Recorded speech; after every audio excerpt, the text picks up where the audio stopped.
தமிழுக்கு அமுதென்று பேர், அந்த தமிழ் இன்ப தமிழ் எங்கள் உயிருக்கு நேர் என்று தமிழை உயிராக நேசித்த பாவேந்தர் பாரதிதாசன் அவர்களை பத்தி இன்னைக்கு கொஞ்சம் தெரிஞ்சுப்போமா?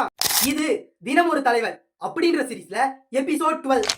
பாவேந்தர் பாரதிதாசன் அவர்களுடைய இயற்பெயர் கனகசபை சுப்புரத்தினம். இவர் 1891 தான் புதுச்சேரியில பிறக்கிறாரு. அந்த டைம்ல புதுச்சேரிய பிரெஞ்சுக்காரர்கள் தான் ஆட்சி பண்ணிட்டு இருந்தாங்க. பாரதிதாசன் அவர்களுக்கு சின்ன வயசுலயே தமிழ் மேல ரொம்ப ரொம்ப ஆர்வம் இருந்திருக்கு. அதனால தமிழ் மொழிய ரொம்ப ஆழமா படிக்கிறார். தமிழ் இலக்கணம், தமிழ் இலக்கியம், சித்தர் பாடல்கள், கம்பராமாயணம், திருக்குறள் ஆகிய பல தமிழ் நூல்களை படிச்சு இவர் தேர்ச்சி அடைகிறாரு. ஸ்கூல் காலேஜ் முடிச்சதும் தமிழ் ஆசிரியரா வேலை பார்க்கிறாரு. அந்த டைம்ல தான் பிரிட்டிஷ் ஆட்சியை எதிர்த்தும் சுதந்திரத்துக்காகவும் பெண்கள் அடிமைத்தனத்துக்கு எதிராகவும் சாதி ஒழிப்புக்காகவும் தீவிரமா எழுதிட்டு இருந்தாரு பாரதியார் அவர்கள்.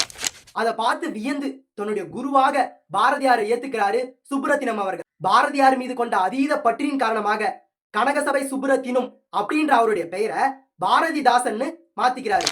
இவரும் பாரதியாரை போலவே பிரெஞ்சு ஆட்சிக்கு எதிராகவும் சாதி ஒழிப்பை பற்றியும் பெண்கள் அடிமைத்தனத்தை எதிர்த்தும் கவிதைகள் பாடல்களாக இவருடைய கருத்துக்களை எழுதினாரு. சுயமரியாதை இயக்கத்தின் மூலமும் இவருடைய கருத்துக்களை மக்களிடம் கொண்டு போய் சேர்த்தாரு. பிரெஞ்சு ஆட்சிக்கு எதிராகவும் சுதந்திரத்துக்காகவும் இவர் எழுதிய எழுத்துக்களால் பலமுறை கைது செய்யப்பட்டிருக்காரு, பலமுறை சிறையிலையும் அடைக்கப்பட்டிருக்காரு. இவரையும் இவருடைய எழுத்துக்களையும் பாராட்டி புரட்சி கவிஞர், பாவேந்தர் போன்ற பட்டங்களும், சாகித்ய அகாடமிக் மற்றும் பாரதிதாசன் போன்ற விருதுகளும் இவரை வந்து சேர்ந்துச்சு.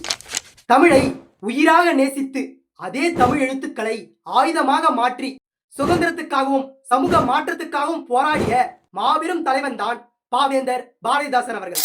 இந்த மாதிரி வேற எந்த தலைவர்களை பத்தி பேசலான்னு கமெண்ட் பண்ணிட்டு போங்க. அப்படியே இந்த வீடியோ பிடிச்சிருந்தா என்ன ஒரு ஃபாலோ பண்ணிக்கங்க.